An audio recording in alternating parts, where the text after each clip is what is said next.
Welcome back guys, स्वागत है आपका एक बार फिर से एमएससी मैथ्स क्लासेस में। दोस्तों, एक इम्पोर्टेंट नोटिस है आपके लिए, एक जानकारी है। जैसे कि कल राजस्थान सरकार ने एक फैसला किया है कि सीबीएसई बोर्ड जो है, राजस्थान सरकार ने ऑल ओवर इंडिया में ये सभी हुआ है कि सीबीएसई बोर्ड में जो 10th और 12th के जो एग्ज़ाम होने थे वो इस बार नहीं होंगे, उनको प्रमोट किया जा रहा है। ठीक है, तो ये जो खबर है ये 2-4 दिन से मैं न्यूज़ में देख रहा हूँ, लेकिन कल इस चीज़ को फाइनल कर दिया गया है।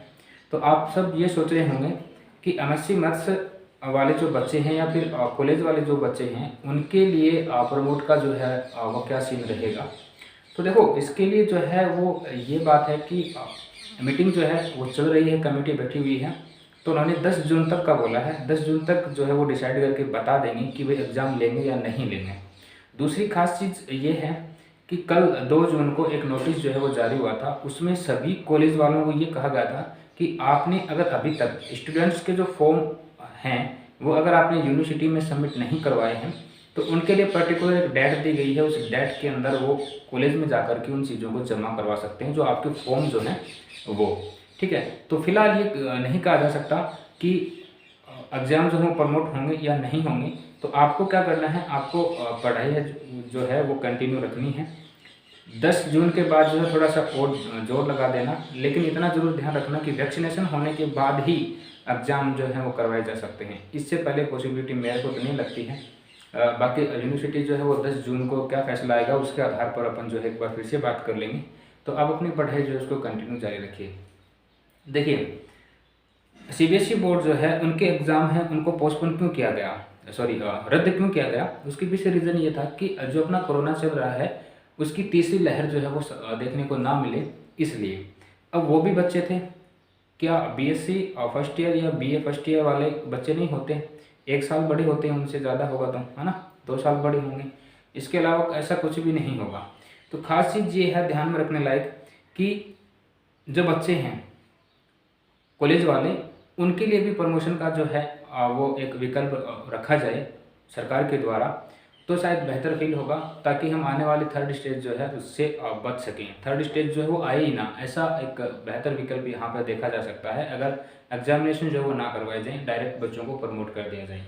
ठीक है, तो देखते हैं 10 जून को जो है वो क्या नोटिस आता है, और उसके बाद ही कुछ कह पाना मुमकिन होगा कि एग्ज़ाम जो वो होंगे या नहीं होंगे।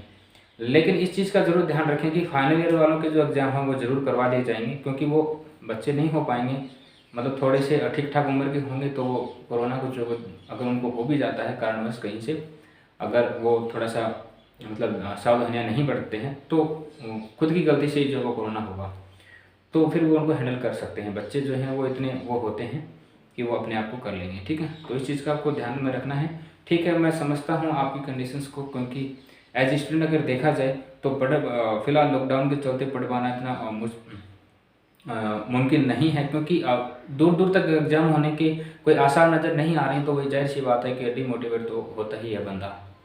लेकिन ठीक है, आप थोड़ा थोड़ा पढ़ते रहिए, और इसीलिए मैं आपको छोटी छोटी क्लासेस प्रोवाइड करवाता हूँ ताकि आप बोर भी ना हो और आप थोड़ा थोड़ा पढ़ते रहें। ठीक है, कंटिन्यूटी ज़रूरी है। ज़रूरी क्यों है इसके पीछे, चलो मैं आपको एक स्टोरी सुनाता हूँ, अभी याद आ गई, है ना। सॉरी फॉर दैट कि आपको थोड़ा टाइम ज़्यादा ले रहे हैं। देखो एक कहानी जो है वो मेरे याद आ गई कंटिन्यूटी को लेकर के। एक बार क्या हुआ कि भगवान इंद्र जो हैं और भगवान शिव जो है वो आपस में बैठे हुए वार्तालाप कर रहे थे।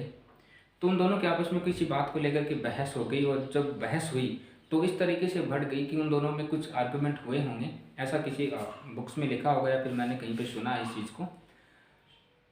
तो हुआ क्या कि इंद्र भगवान ने ये कह दिया कि जब तक आप डमरू नहीं बजाएंगे तब तक मैं बारिश नहीं करूँगा। तो उन्होंने ये कहा कि मैं तो 11 साल तक डमरू नहीं बजाऊंगा, तो इसका मतलब क्या तुम बारिश नहीं करोगे। तो भगवान इंद्र ने कहा कि बिल्कुल मैं बारिश नहीं करूँगा। पृथ्वी लोक पर जो किसान हैं, हम जैसे आप जैसे, वो बारिश का ही इंतज़ार कर रहे थे कि अगर बारिश होगी तो अच्छी फसल होगी।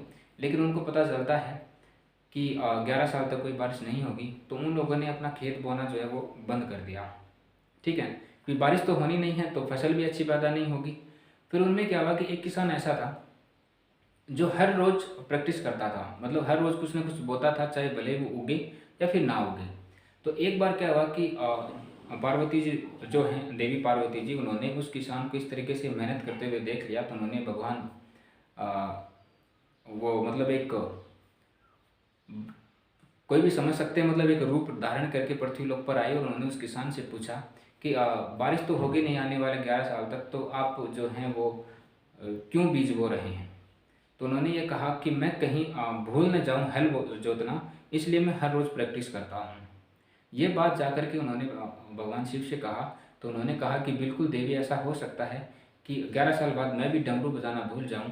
तो उन्होंने क्या किया, आवेश में आकर के या फिर जैसे भी उन्होंने कुछ भी सोचा होगा, पर उन्होंने क्या किया, डमरू बजाना स्टार्ट किया। जैसे ही डमरू बजाना स्टार्ट किया तो भगवान इंद्र जो उन्होंने वर्षा स्टार्ट कर दी, और जैसे ही बारिश हुई तो वो जो किसान जो कंटिन्यू हल जोत रहा था, उसके खेत में जो अच्छी फसल हुई।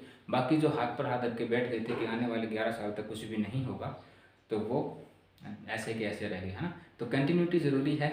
मुझे उम्मीद है कि आपने इस कहानी से कुछ सीखा होगा। थोड़ा थोड़ा पढ़ते रहिए, और मैं भी इसीलिए आपको थोड़ी थोड़ी छोटी छोटी क्लासेज है वो प्रोवाइड करवाता हूँ। अगर मैं चाहूँ तो इनको 1 घंटे में 1.5 घंटे में समेट के रख सकता हूँ, बट नहीं, थोड़ा थोड़ा ज़रूरी है। ओके, तो मोटिवेट बने रहिए, अपने आप को मोटिवेट रखिए। देखिए, खुद से बड़ा जो मोटिवेट है वो दुनिया में कोई नहीं होता है। तो आज के लिए इतना ही। थैंक यू सो मच, मिलते हैं फिर नेक्स्ट क्लास में। तब तक अपना ख्याल रखिए।